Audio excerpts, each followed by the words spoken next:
employers trying to get back to business, perhaps rehiring here. And we got the latest update in terms of America's employment picture this morning with private payrolls coming in from ADP and the numbers there missing the mark. Got the update, 167,000 jobs added in terms of private payrolls last month. That fell short of expectations. Estimates in a Bloomberg survey had economists expecting projections of 1.2 million private payrolls added. So clearly a big miss there. However, June was revised upwards to 4.31 million, but just kind of goes to show how quickly the momentum here has fallen off. Compare 4.31 in June to 167,000 in July.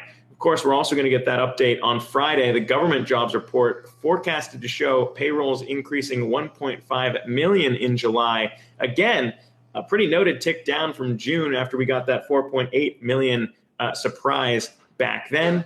Worth noting that the ADP numbers and BLS statistics don't always match up, but obviously not entire optimism being formed here ahead of Friday's report. JP Morgan saying it reinforces their view that the economy has lost momentum in recent weeks following a period of strong growth.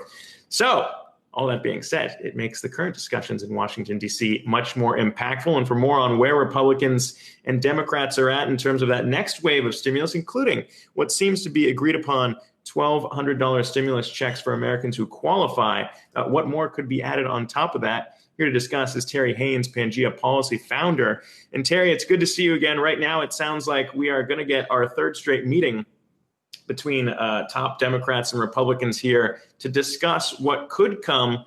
Worth keeping in mind, though, I mean, when we think about how far apart these sides are, that $3 trillion price tag in the HEROES Act Democrats opened with, Senate Majority Leader Mitch McConnell, we've heard him trying to stick to a $1 trillion price tag. Where do you think they'll wind up meeting in the middle on this one? I think that where they end up is probably somewhere between $1.5 trillion and $1.75 trillion. It wouldn't surprise me greatly to see that go up to as much as $2 trillion.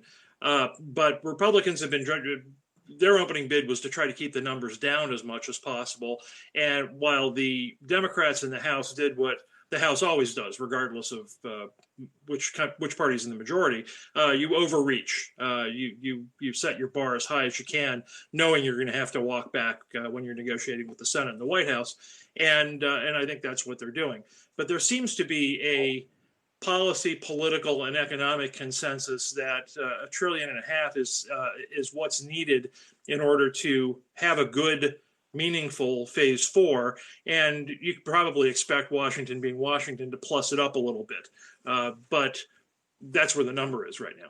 Yeah, well, one of those key components here when we talk about what concessions might be made is that unemployment insurance benefit. We saw that roll off at the end of July, that extra $600 that unemployed Americans would be getting from the federal level. That had in some cases more than just replaced the money that they had been making. Normally, the average in the U.S., unemployed workers generally would get about $300 a week. Obviously, those benefits on top made it easier for Americans to pay bills, since $300 a week, I don't need to tell you, probably won't be able to fill all the bills. But an interesting study from economists cited by the Wall Street Journal is pointing out that if you don't replace that extra benefit, you could see aggregate spending fall 4.3% in 1 month. That would be greater than the decline that we saw back during the Great Recession. So what's your take on why this is so important to see that replaced, and why we can't really, if you think about the pain being felt by Americans out there, can't wait much longer than if we don't get a deal by the end of the week? Well, firstly, I think the reason why the negotiations seem to be speeding up a little bit, and I think that's the case, is that neither party wants to be politically responsible for having UI benefits go into hold. They could backfill that, of course, but that even that temporary glitch is not something either party wants to do. So they're trying to get something done, ideally this week, although I think it takes a little bit longer.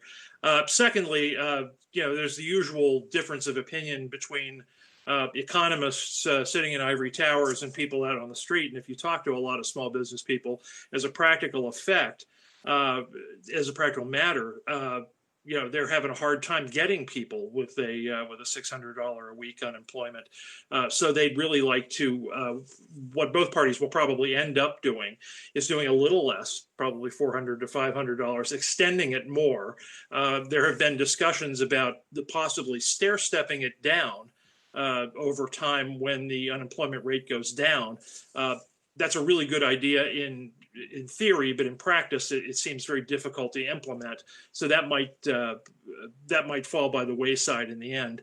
But what they're balancing here is trying to get money out for a long period of time, paying a little bit of attention to the overall debt, and at the same time incenting people to get back to work and go to work and stay at work. Yeah, and what's interesting is that same study, the Wall Street Journal study there, would tie about a $400. If you set it, drop it from $600 a week back down to $400, it's still going to correspond with a 1.4% spending decline there. So either way, I mean, obviously, investors think on the interim, the margin, that would be the direction we'd be heading. But you talk about other things here as well, and even on that front, I should note that you've got some Republicans that aren't necessarily opposed to extending those benefits, Mitt Romney being one of them. But beyond that issue, you've also got the question of spending and supporting states and cities here. We've heard some very interesting proposals coming from Chairman Crapo as well here on this front to kind of shift around, maybe shift that responsibility back to the Fed to support these states. But across the board, whether you talk to Republicans or Democrats, it's very clear that there is going to be a budget shortfall here, and we do not want to repeat the same mistake that we saw in 2008 and 2009 when you think about states cutting back when the federal government is trying to stimulate the economy. Well, I think you've rolled that out very well, firstly. Secondly, I think that what ends up happening here is I've never thought Republicans were against giving money to state and local governments. I think what they are against is trying to bail out cities that have been teetering on the edge of bankruptcy due to profligacy, like Chicago, for example. And so I think what they're trying to do is trying to get the money there and target it, firstly. Secondly, you mentioned Banking Chairman Crapo, who rolled out a very interesting idea last night to let the Fed, through 13.3 Emergency Authority, allow state and local governments actually to borrow money directly from the Fed.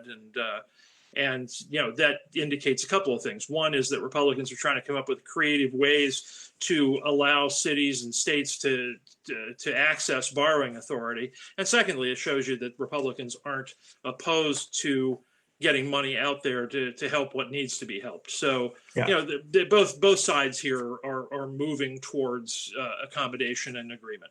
Yeah, and whether it comes through the Fed or other agreements there, I mean, we've seen the job losses stack up, more than 1.5 million across state and local governments in terms of scaling back and letting some of those workers go. But also want to follow up on an interesting update between U.S. and China. We've seen tensions mounting there. The latest chapter, a very interesting one in regards to TikTok and what might be done if Microsoft or another big tech company is being pushed to come in here and scoop up the U.S. business of ByteDance, TikTok. But when we think about relations overall, it looks like both sides are going to be reviewing their phase one trade deal.